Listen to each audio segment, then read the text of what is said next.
We are live on Standing for Truth tonight, and we are debating creation versus evolution. I'm really excited here. The more specific topic, though, is common design versus universal common ancestry, guys. Before we get started, if everybody is enjoying these debates and discussions and just the content on this channel, please like and subscribe. That'd be awesome. So let's get to the fun. Let's get the party started.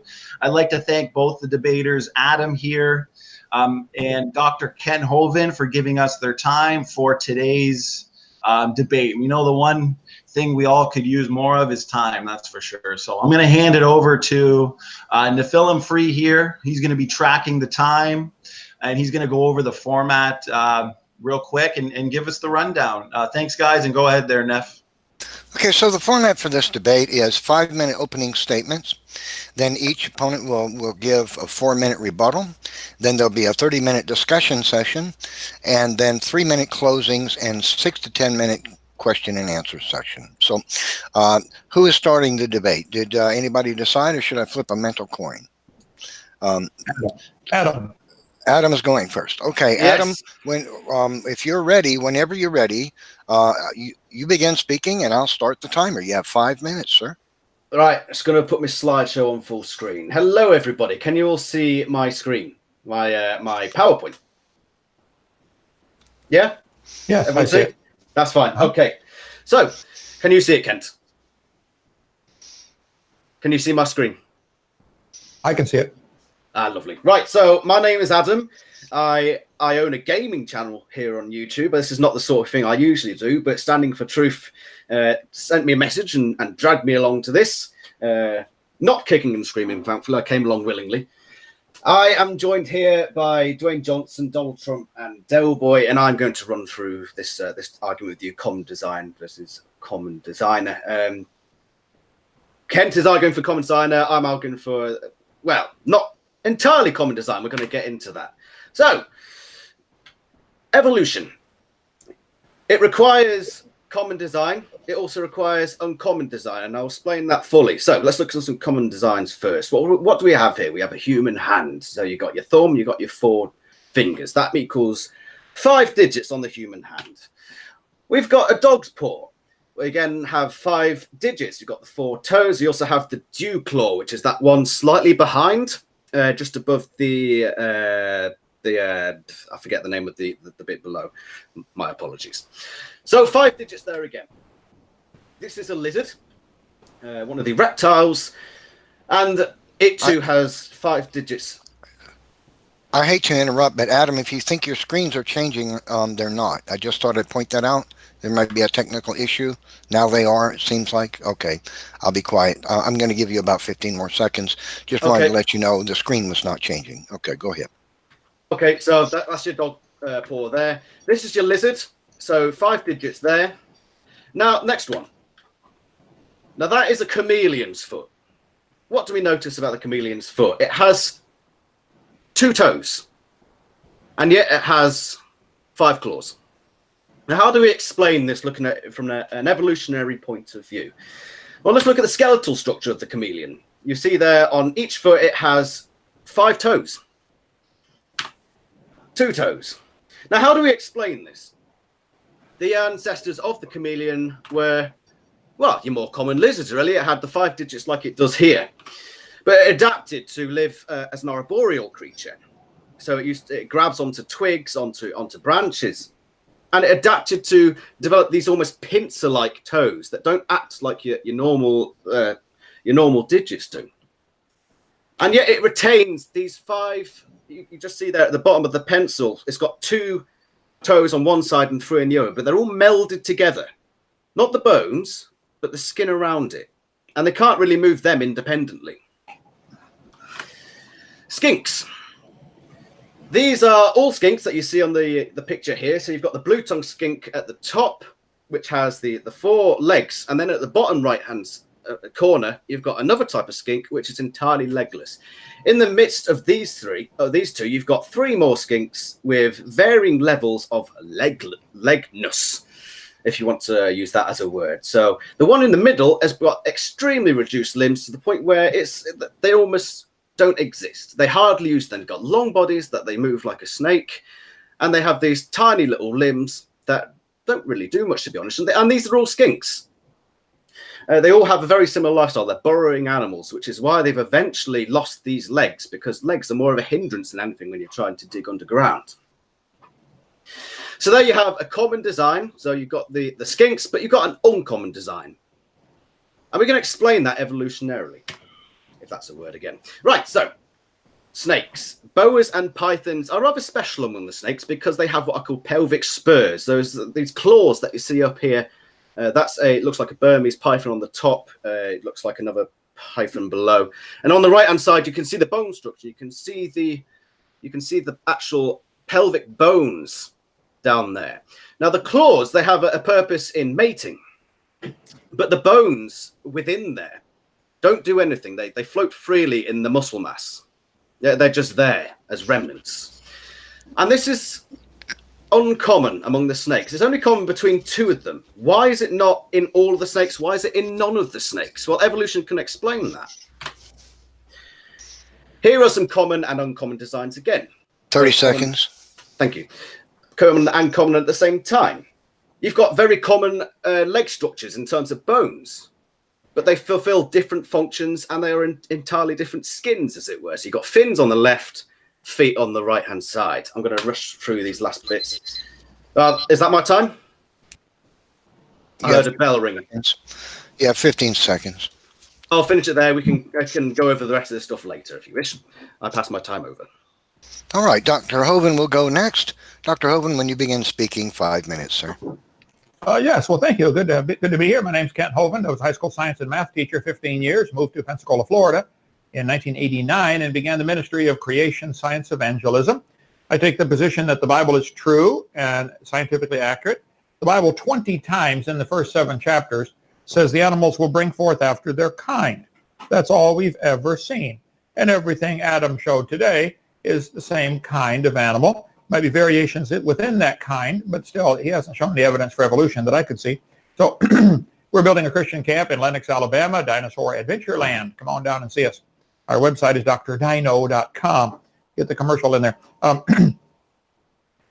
think the evidence is overwhelming. There's a common designer. Did you know the lug nuts from a Honda Accord will fit on a Honda Prelude? You can go try it. Unscrew the lug nuts. They'll fit right on. That proves they both evolved from a skateboard 14.729 million years ago. That's the kind of fuzzy logic Adam is using. Because there are similarities between creatures, therefore they must have a common ancestor. Well, that's ludicrous. I think the reason the lug nuts on a Honda Accord will fit on a Honda Prelude is because they're both made by the same people, Honda. I think you'll find thousands of similarities between all the different types of cars. Nearly all the cars in America, the steering wheel is on the left side. And in Britain, they're on the right side. But what does that prove? Well, that's the way they drive over there. That's the way they design the car. So if there are similarities between the Chevy and the Ford and the Honda over here, that might prove that because they're designed to drive on the roads over here in America. So to use evidence that he's showing, pointing out similarities, 5 toes on all these creatures, well, yeah, that's the same designer designed them all. I don't think he has a clue about the chameleon and how he flexes his muscles and uses his 5 toes to feel the branch. And what if he hurts one of them? What if he only had 2 and stubbed his toe or broke it or something? Well, he could still function just fine. Redundancy. Why do most of the cars carry a spare tire? Well, in case you get a flat. This is common sense 101. So to say that because they look similar in somebody's mind, therefore they must be related is ludicrous. That wouldn't hold up 2 seconds in an honest court of law. We do see 5 claws, 5 fingers on many creatures. I'm surprised that he mentioned about the python and the pelvic leg bones. First place, Adam, going from having legs to not having legs would be losing, not gaining. All the evidence I've ever seen evolutionists give are things like this, where they think something is losing something. Why don't you see it gaining? Same thing with the Sphinx. You said burrowing in the ground, legs would be a hindrance. Okay, well, they all burrow in the ground and some have legs. Apparently they need them for something we don't know about, or maybe somebody does know about it and I just don't happen to know. So the fact that I think there's an amazing design. And to look at, one year Porsche built a car, accidentally built it, if my understanding is right, that you could not change the spark plugs without removing the motor from the frame. You had to take the motor out of the car to change the spark plugs. Well, that was a poor design, but it doesn't mean it wasn't designed. Okay, I don't think there's any poor design in God's nature any place, but if we don't understand why he designed something the way he did, that doesn't prove he didn't design it. I think that's a silly argument for evolution, to say this is poor design, therefore it happened by chance. I could look at the Porsche and say, look at that poor design, therefore nobody made the Porsche, which would be silly. Of course somebody made it. They made a goof. I happen to believe, and I'll tell you, I do not believe God made any goofs. I think we need to study. Back in 1905, I think was the date, they listed in the encyclopedia 180 vestigial organs that the human body has. They said, you don't need your appendix, you don't need your tonsils, you don't need your adenoids, and they went on and on and on listing these vestigial structures. Well, the problem was not that they're vestigial. The problem was they didn't understand the function of them yet. There are none, zero, nada, no vestigial structures anywhere. And the snake does not have vestigial legs, and those bones are not floating freely in the snake's body. Those bones and those claws are used in the python for mating. Snakes can't talk. They can't say, scoot over, honey. They don't have any arms. That's how the snake, you can watch them when they mate. They'll use those claws and the bones internally to maneuver the female into position so they can mate with them. Has nothing whatsoever to do with walking on land. But again, I'd point out clearly, this, even if it was true, this is losing, not gaining. Where are the examples of any animal or plant gaining a new feature, a new structure, not a new use of an existing structure? I have used a crescent wrench a couple of times for a hammer. Okay. That's all I had available. And so sometimes animals or plants may have to use some of their existing structures for a heretofore unused job that they have to do. But that's not evolution. That's silly to call that evidence for evolution. Go ahead. Okay, so now it's Adam's turn for a 4-minute rebuttal. Adam, when you begin speaking, 4 minutes, sir.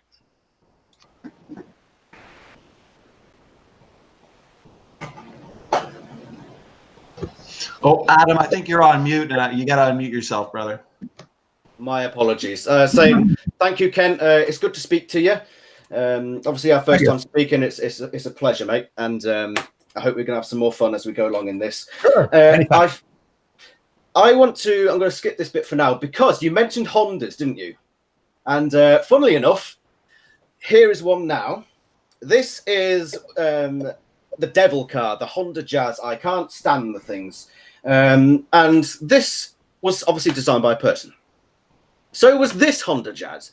Now, you'd say it was designed by the same person. It's got the same logo. It's got all the same bits. Really, we should be calling this the Honda debate, if we could please, standing for truth.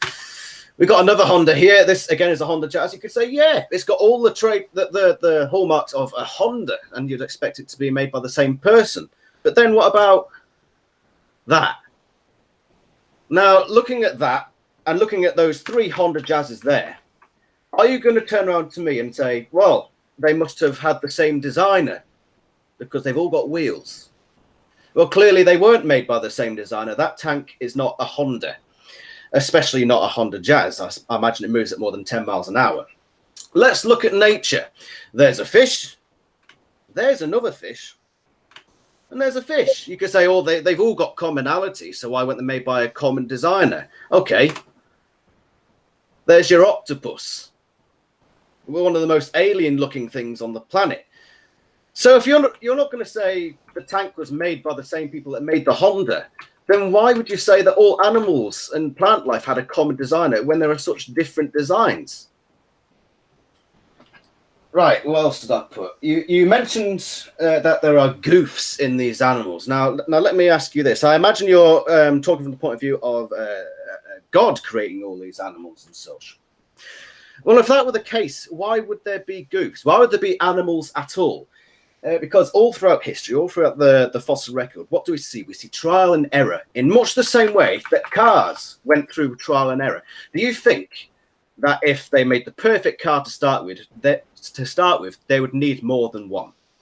No, cars started with, I believe it was maybe the Ford. Those were one of the first types of car. But over time, we found errors with it. We found problems. And each time we've done trial and error to make the better car design. And cars have forever been adapting, getting better, because the previous ones weren't up to scratch. Some of them are, and they last a long time, like the Mini over here in Britain. It was around in the 60s. Most cars from the 60s aren't here anymore, but the Mini is still here with us because it has adapted to the British lifestyle. You mentioned snakes using the claws in mating. Well, why don't all snakes use them in mating then? Why is it not a common design? Why is it only certain snakes have it? Why is it not all of them have it, or none of them have it? Because they all mate in the same way, essentially. New features. What about spitting in cobras? Where you've got basal cobras don't have the ability to spit. This is a study that was done, and you look at ones like pseudo-Goldii, which is near the bottom there, which is one of the more basal cobras. It doesn't have the ability to spit. And neither do the ones below that, so your Walterenesia aegyptia, your false cobra, they can't spit. And yet 3 groups have evolved this ability independently, these unique features, this ability to spit. And they don't spit the same either, they spit differently. If it was something commonly made, why wouldn't they all have the same spit? Why is it as well that, unlike vipers, cobras can't move their fangs? Both have fangs, the vipers have fangs and the cobras have fangs, but they both use them differently. One of them moves and one of them doesn't. Why are we not seeing a common design? Why are we not seeing snakes all looking like Honda Jazzes, having the same features, the same functions, the same inability to go over 20 miles an hour? Why are we not seeing that? You mentioned after kind. Well, let's go to how much time have I got left, Neff? All right, that's time. Yeah, leave it there. So now we're going to have a 4-minute rebuttal from Dr. Hovind. When you begin speaking, sir, 4 minutes. Well, thank you. Very interesting bit of argument. If you think that is evidence that we all came from an amoeba, I think you're really seriously needing some help. Let me answer a few of these. You showed 3 cars and a tank. I think you will see that all of them are have the same. They're meeting a basic need of moving somebody to a new location. So they probably have a driver's seat or passenger seats, maybe even. They probably have some method of moving, like wheels. They probably have a reason for wanting to move, like to be in a different location, like the car or the tank. So it's a design feature that works. Honda could probably start building tanks if they wanted. Honda could build airplanes if they wanted. I have built cars, I have built dune buggies, I have built decks, I've built houses, I have written books. I'm only one person. I think if God can design a fish and an octopus and a whale and a cell and a plant and 1,000 varieties of apples, I think that's proof of a really intelligent God, not proof of a common ancestor, proof of a common designer. I think you've made my case for me. Thank you very much. He said, why did the designer make such incredible variety? To me, that's to prove he can do it. Why did he make some snakes to spit and some not to spit? I don't know. I haven't studied that. That'd be a question for a herpetologist. Is there a reason? But to say that some can spit and some can't, therefore, all snakes came from a rock 4.6 billion years ago is ludicrous at many levels. I'd be willing to bet $1,000 or euros or whatever you use over there that snakes, when they have babies, the babies turn out to be snakes every time. And you mentioned about the cars. It's interesting to use that as an example, because when I do, the evolutionists jump on it right away and say, well, cars don't reproduce. Somebody produces them.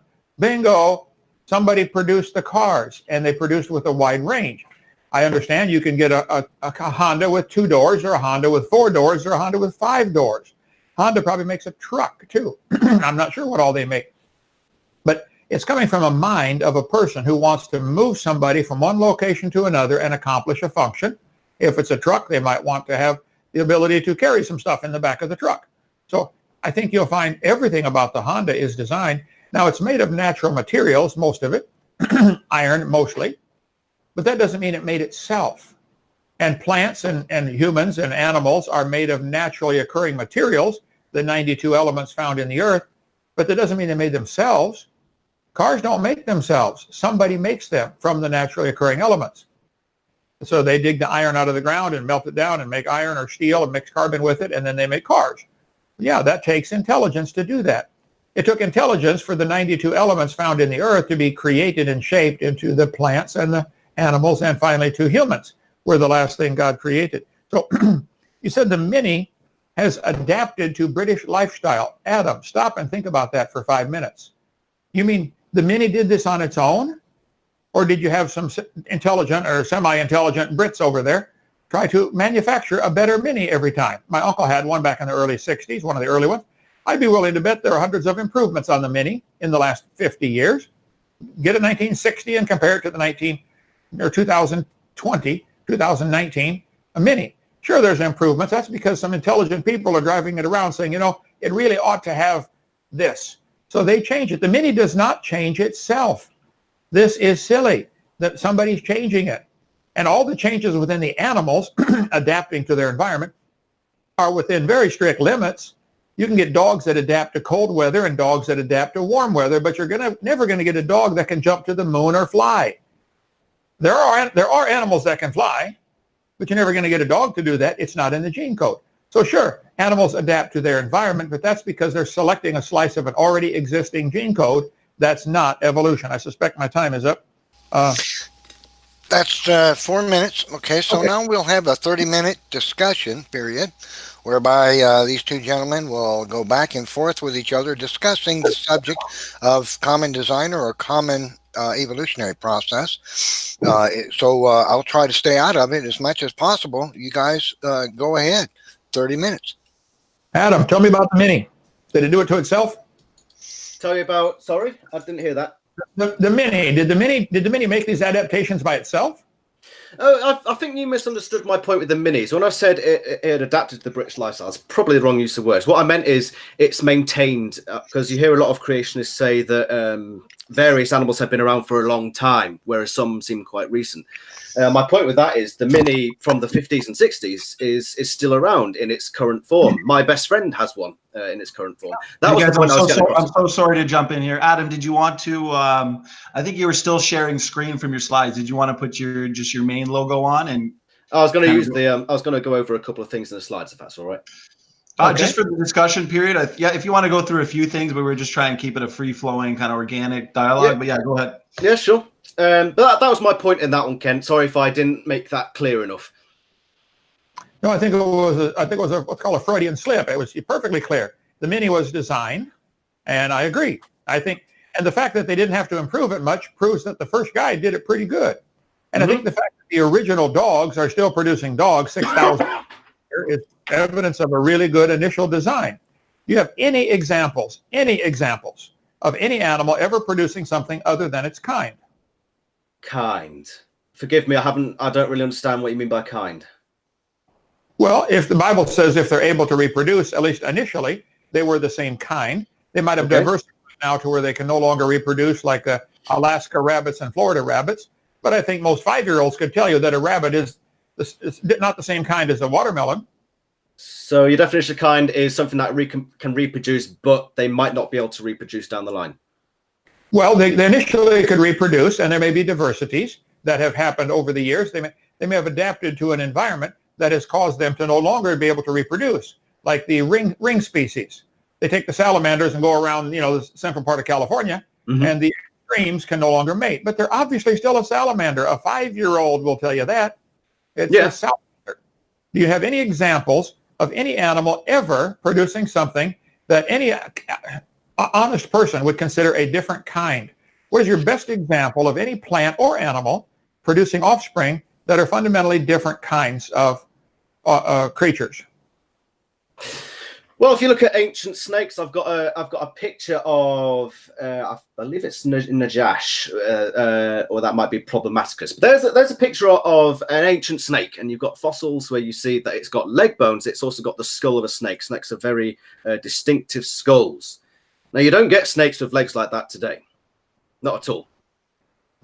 How would you explain that in your point of view? Well, I think in an honest court of law, somebody could point out, Your Honor, he doesn't know that this fossil he's showing had any children at all. You certainly don't know it had children that were different. And why are you thinking an animal long ago and far away that you found in the dirt can do something no animal today can do? No animal today can produce anything other than its kind. So this might be an example of extinction. There may have been a snake that had some type of limbs like that, and it's now extinct. You don't know that this is intermediate between anything. You don't know it had any kids at all. You don't know it had any kids that lived, and you don't know it had any kids that reproduced, that lived, that reproduced. And if this one is indeed an intermediary, who did it marry? Don't you have to have two at the same time in the same place of the opposite sex? You got a whole long list of problems, Adam.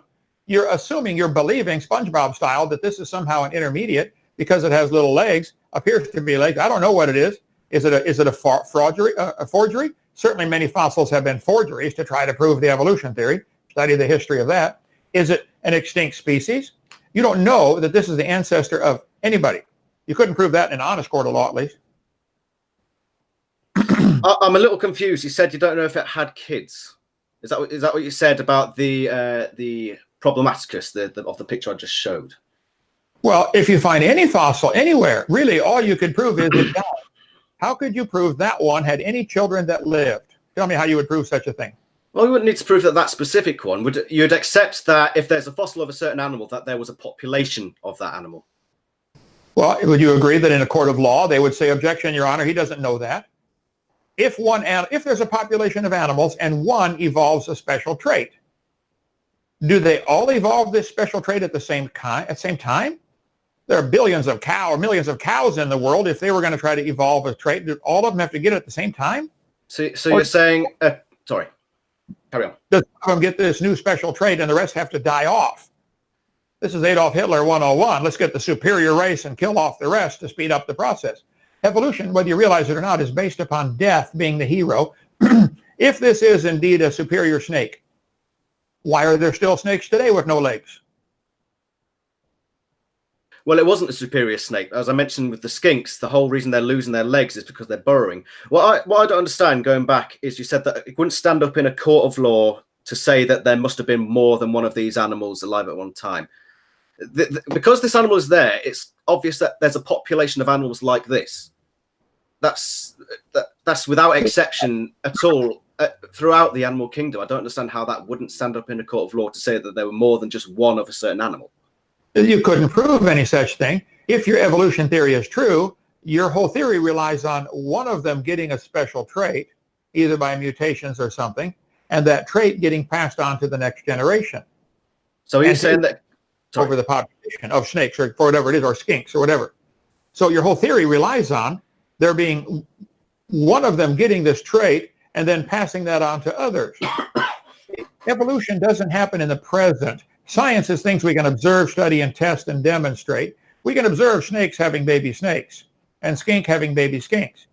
We cannot observe any animal having a trait that is new, adds a new feature that is passed on. Nobody's ever seen this. It only happens long ago and far away in fairy tale land. Evolution is a fairy tale for grown-ups. That's all it is. How about the spitting cobras example that I showed you then, which is numerous times in the cobra lineage, the spitting ability evolving separately because they're not the same spitting ability, that they operate slightly differently. Why do you say the spitting ability evolved? Why can't you say they were designed to have different design? There are different types of creatures that fly. There are insects that fly. There are birds that fly. There are mammals that fly. There are fishes. Why can't we say the same designer decided, hey, I'm going to give each one of these the ability to fly? There are no cows that fly, no giraffes that fly, no people that fly. If we're the highest evolved creature with the highest IQ on the planet, why don't we be? I'd like to be able to fly, save a lot of time to get places quicker. I think it'd be pretty cool. So if there are snakes, you say, you use the word, I'm sure deliberately, they evolved the ability. You don't know that. They might have been created with that ability. And for the creator to make 5 different types of animals that can fly, and for him to make 3 different types of snakes that can spit, I don't see a problem with that. I think you'll find some of the, I bet Honda makes cars with the steering wheel on the right side to drive in Europe, in England. And they make some with the steering wheel on the left side to drive in America. You guys do it wrong, by the way. But well, we could disagree about that in a different debate if you'd like. Why that's design, not common ancestor. Why? Let's look at spitting specifically then. Say you make your Honda Jazzes and somebody invents the sat nav. Everyone loves the sat nav. It's a great little invention, and it's really helpful. Why would God give three types of Honda Jazz the sat nav and not give it to any of the other Honda Jazzes, even though he's got infinite resources, infinite whatever? Why doesn't he give it to all of them? This advantageous ability. And why does he make it these specific ones? I guess I don't know what a sat-nav is. What are you talking about? Oh, sat-nav, satellite navigation. You little...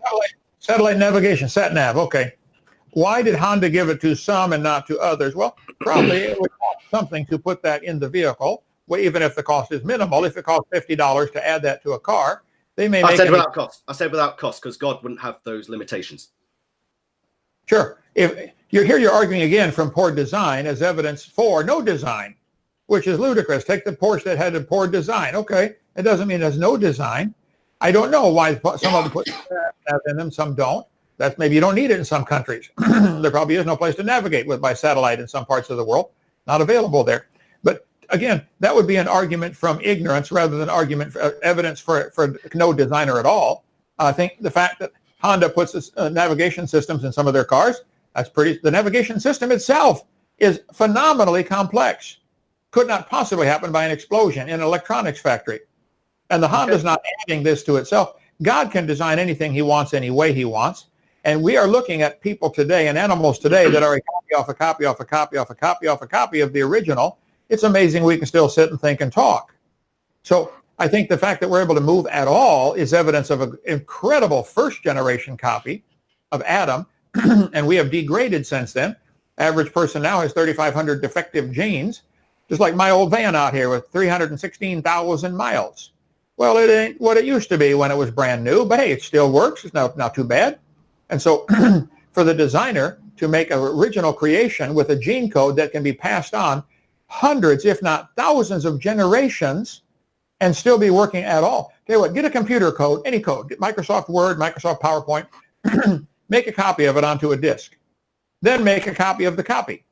Then make a copy of the copy of the copy. Do that for 500 generations and tell me if it'll still run. It won't. It'll corrupt. The fact that we're having this conversation at all, even if we have a few genetic flaws inherited over the years, is evidence of a common designer, not a common ancestor. So if we can take a closer look at this, where would you, I mean, obviously you're saying that various different types of cobra were created, as it were. Where would those created ones be on this this table here, this diagram? Because you got the spitting groups up here, with the most basal group being Naya Atra. Would it be around there where it says 95? Those are essentially, well, for want of a better word, probabilities of the relationship. This was a phylogenetic study which showed the relatedness between these cobras. Do you doubt that, by the way? Do you doubt this study, that all these cobras were related? I'm curious why you have lines on your paper at all. You don't know, no animal today, no cobra today produces anything but a cobra.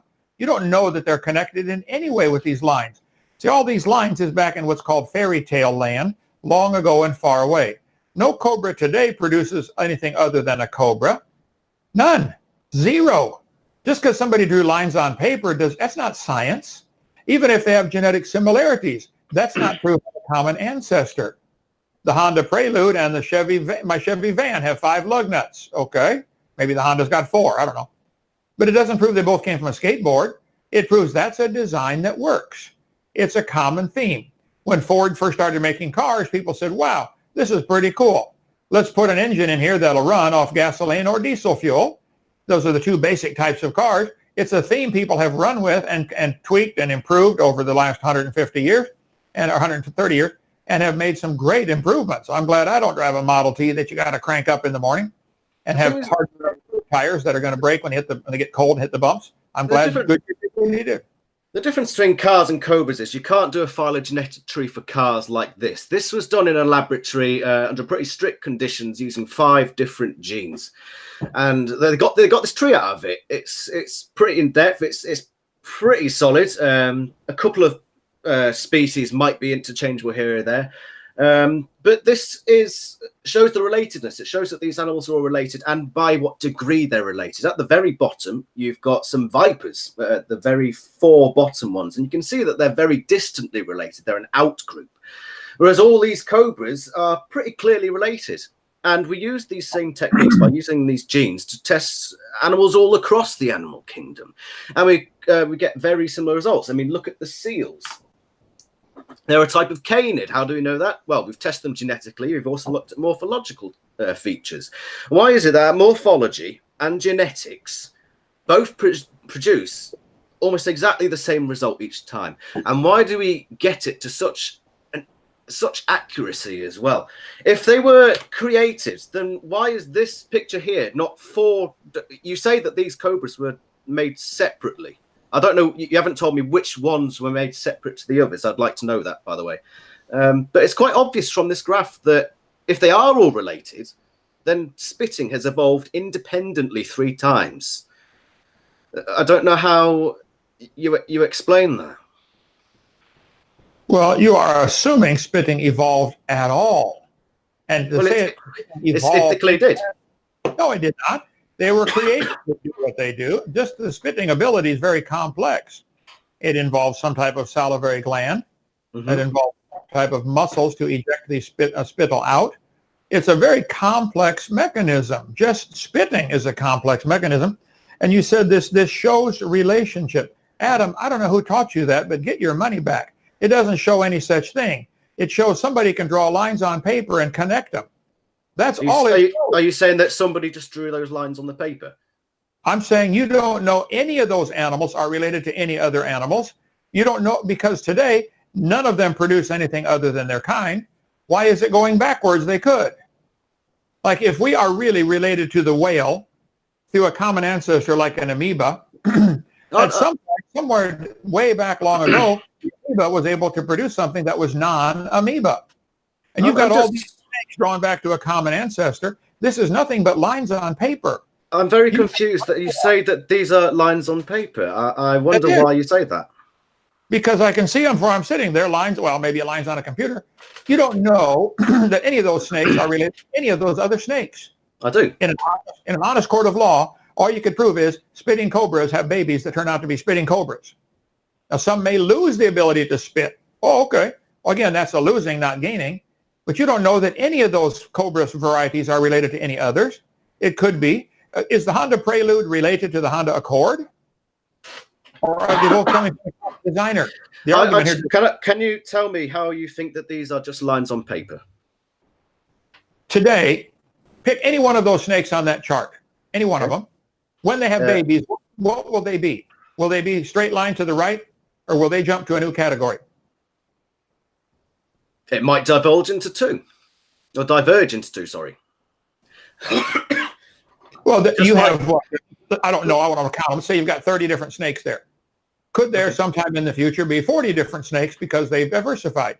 Yeah. Possibly. That's creating a new category that somebody decided to put it in a new category. Maybe this snake has, different features, different color scales on his eyes or something. But you don't know going backwards in the past that these were related. See, science deals with things we can observe, study, and test. This is not science at all. This is lines on paper. This is imagination. This is SpongeBob. This is fairy tale. Do you know the process of how these are made? None of them can be proven in a court of law. You don't know that they're related because they have similar chromosome. Microsoft Word and Microsoft PowerPoint share thousands of identical lines of code. Identical. So do you know the process by how these phylogenetic trees are created? Yes, I know the process by which they put the lines on paper and what they try to look for. Are you saying this is fraudulent? Similarities between any number of things and draw lines on paper. Are you saying this is fraudulent? What's that? Are you saying this is fraudulent? No, I'm saying it's imagination. They don't know. Even if it's true, it's not science. You can't prove it. That's just lines on paper. You don't know that. This is probably the worst time to tell you. This is my paper. I made this phylogenetic tree. I did this study. I can tell you for a fact that this is not simply lines of paper. This took a year of research, study, and analysis of DNA. This isn't me just drawing lines on paper. I'm actually quite offended that you've just That sounds like you're accusing me of fraud. Well, do you have a delete key? I would delete all those lines. If it's interesting that you've discovered a lot of different varieties of cobras, that's good research. But it doesn't prove they're related to anything. You can't prove any of those lines belong there. Show me I can show you all the PCR amplification pictures. I can show you all the work that I've done. Well, the red category, I can't read it from here, but the ones that have the red line in front of them, you think they're ultimately related to the ones that have the yellow lines in front of them. Yeah. Do any of the snakes that have the yellow lines, and I can't read the names from here, do any of them ever produce anything other than the same kind of snake? Well, would you consider a species a different kind? I think you started with the assumption evolution has happened. Now let's look for the evidence. Why don't you start with the assumption these animals were created? Let's see which ideas the same creator used in all these different animals. Maybe he used a similar idea.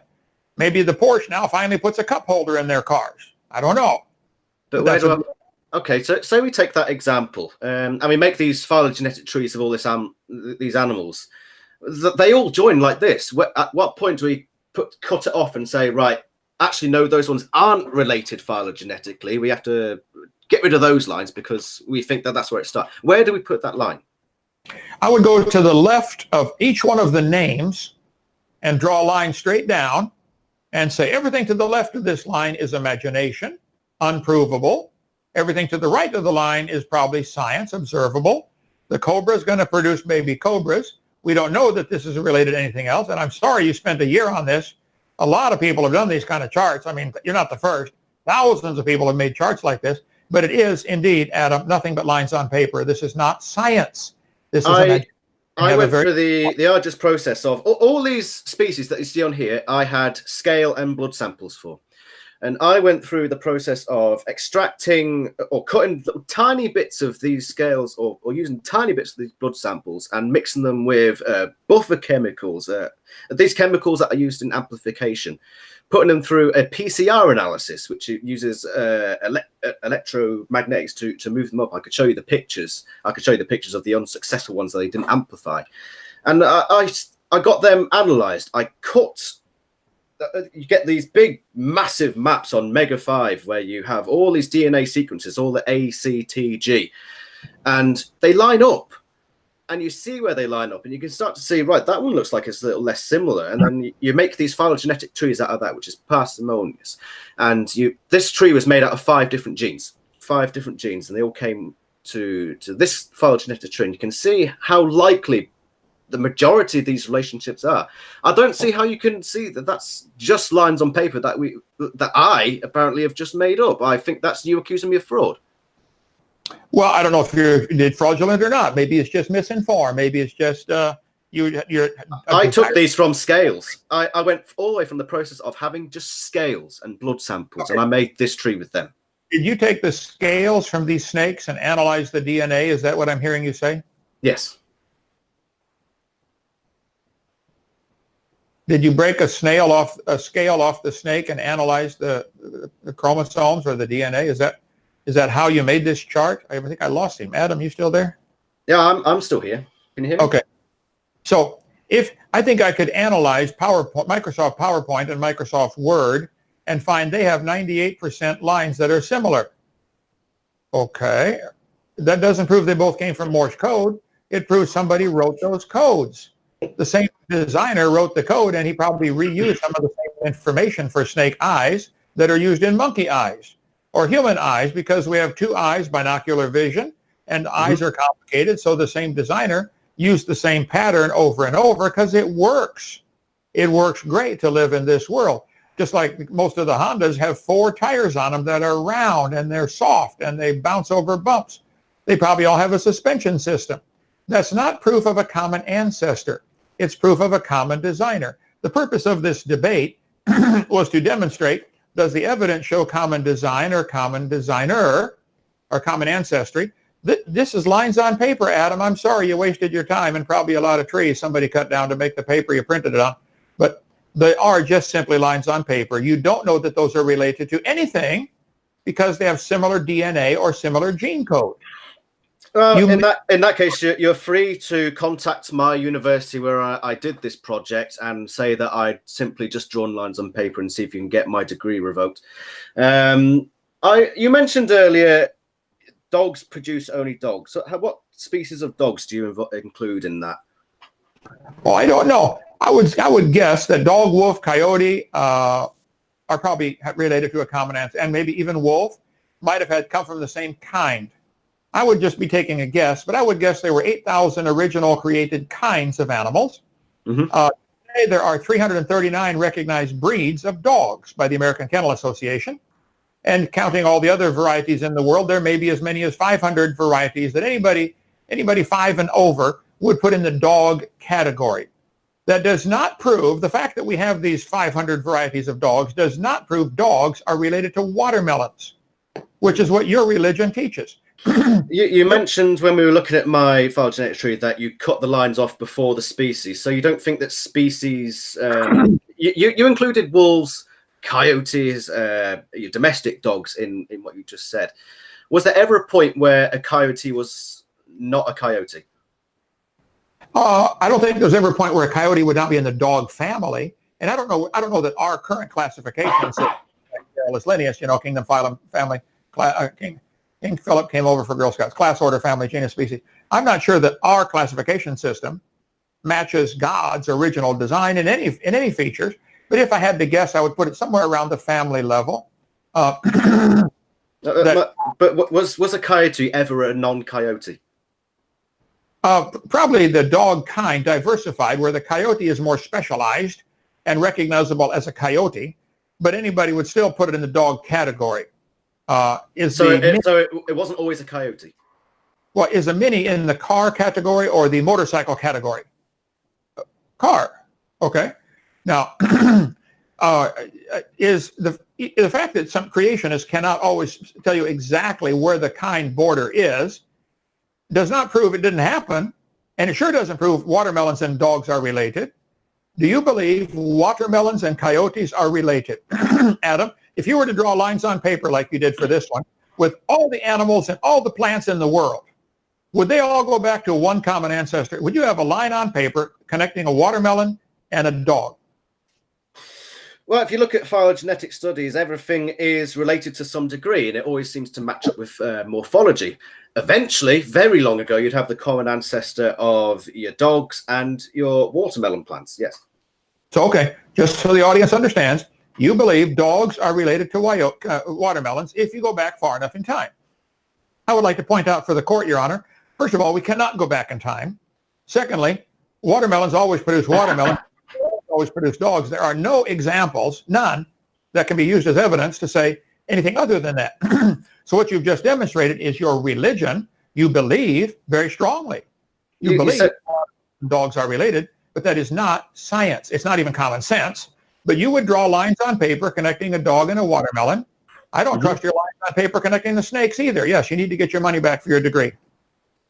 You said dogs only produce dogs. I'd like to compare that to, say if we, hypothetically, we went back to the times of when you've got your Sarcopterygians. I'm sure you're familiar with Sarcopterygians.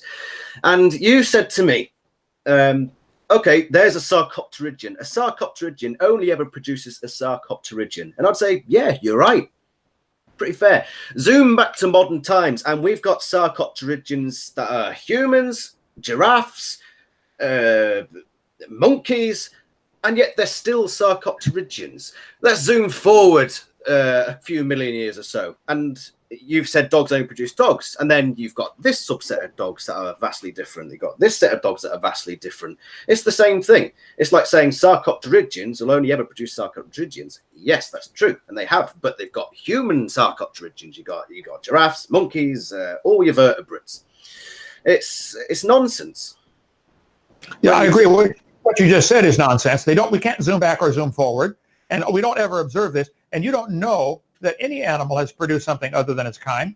I would say if we could go back in time to the creation, we would see animals walking around that everybody would recognize. That's the dog kind. Now, it might have produced a variety of dogs with great diversity, from the Chihuahua to the Great Dane. A, they're still dog. B, most of them would not survive in the wild. Most of them, you have to babysit them to keep them alive. Most of the farmers have spent thousands of years developing crops or animals that are specialized to their particular location. There are plants that grow in drier climate and plants that grow in wetter climate. You can get tomatoes for dry climate and tomatoes for wet climate. You can get tomatoes for high elevation, tomatoes for low elevation. They're still tomato, and they're unlikely to survive in the wild. They would revert back to the native original tomato, but they would never change to something non-tomato. You imagine, SpongeBob style, that the dog and the watermelon are related. I feel sorry for you that they taught you that in school, but it's not true. Adam, God created the kinds. God is going to be the judge one day, and you're not going to be able to stand before him and say, well, I looked at the evidence and it convinced me that watermelons and dogs are related. They're going to laugh with you Judgment Day, Adam. You might want to get ready for that. Gentlemen, we have just over 1 minute left, about a minute and 10 seconds. So I was going to finish with this one here. The blind snakes I'd like to leave you with. It's effectively blind, but it still has the eyes of a snake that's been covered over by an opaque scale. It's got vestigial pelvic structures. It's got shared derived characteristics, so it's got things that other snakes don't have. So it's a blind snake with eyes of a snake that have diminished over time, but it has features that other snakes don't have. So where does this fit in? Well, again, you're giving examples of losing something. That's not gaining something. But it is gaining things. It's got different structures to other snakes. It's not going to turn an amoeba to a whale. You got it all backwards, Adam. Better think about it. Thanks for having me. Yeah, cheers, Ken. I think we're finished there. Okay, well, with 30 seconds to remaining, all right, we'll just throw that into the question and answer. Okay, so now we have 2-minute closings from each. So, Adam, when you begin speaking, well, let's see, Kent went first. So, Kent, when you begin speaking, 2 minutes. Okay, well, thank you so much. I think I've proven my point that he does not have any evidence that any of these creatures have a common ancestor. I think he's demonstrated clearly they may have a common designer. And that's what the Bible teaches.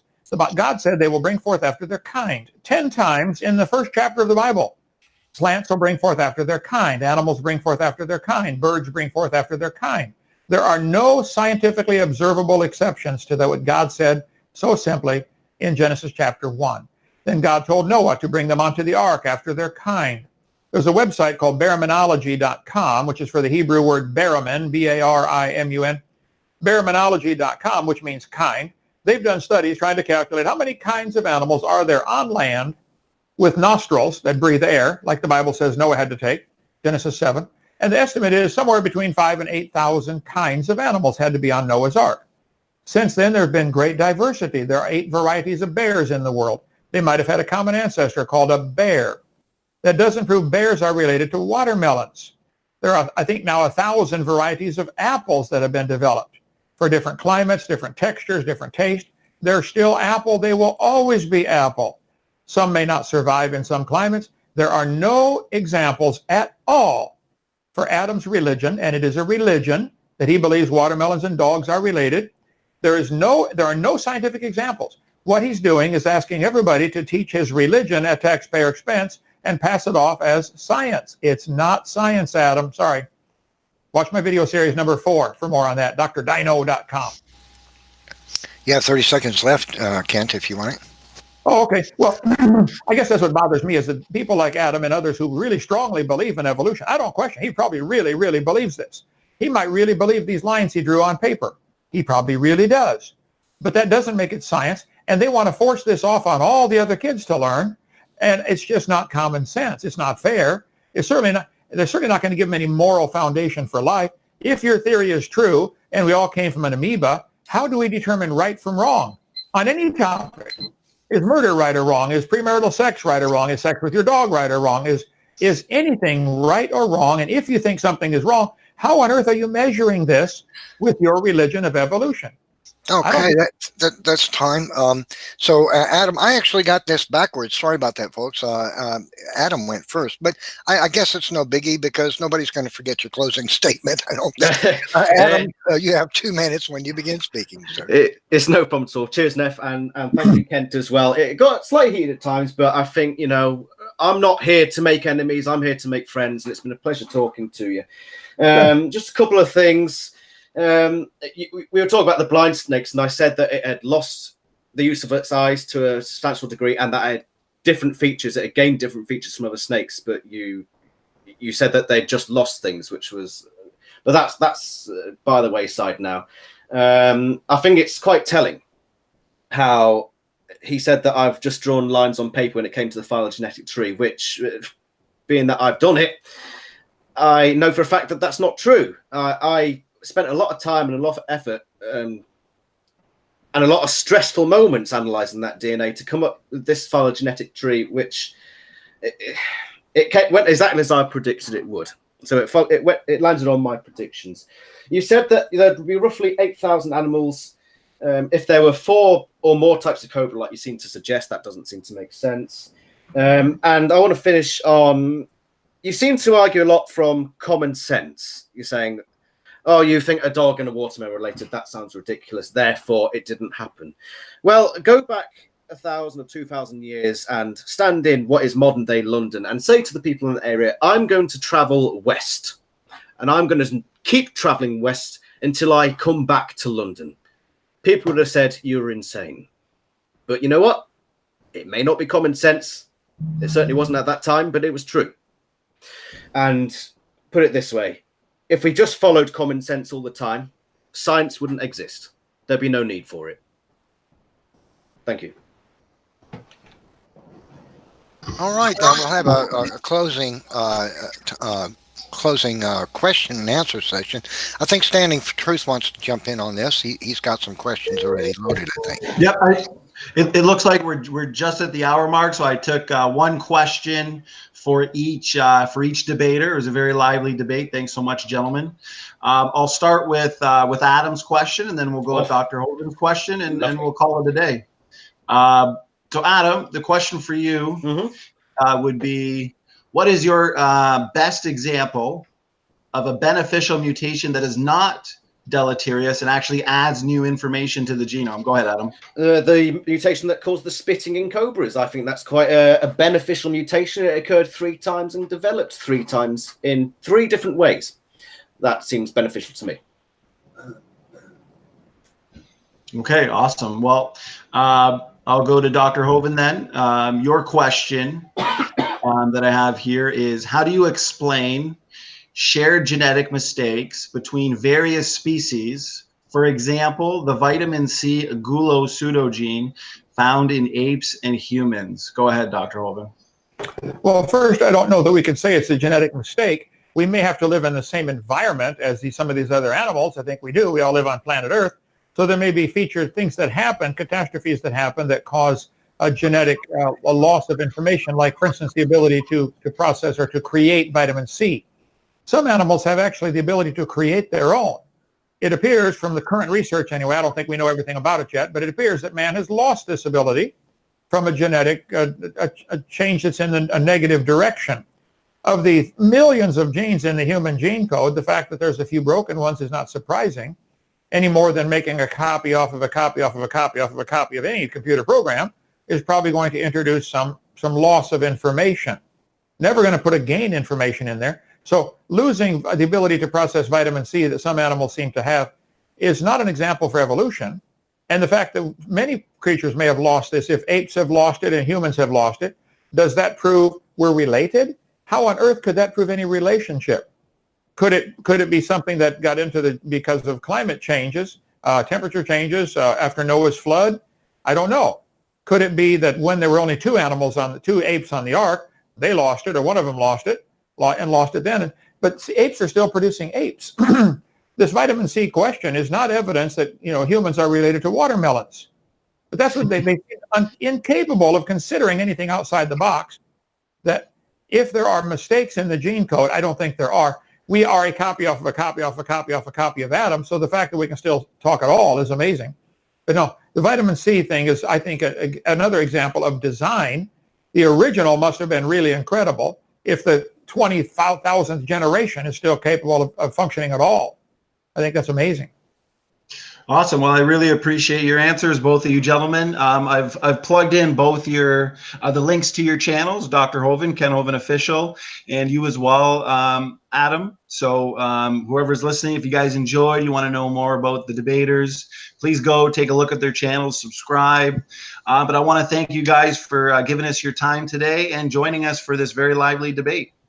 Well, thank you for having me. Do it again anytime. Been a Awesome. pleasure. Okay, guys, have a great day. All right, thank you. Bye.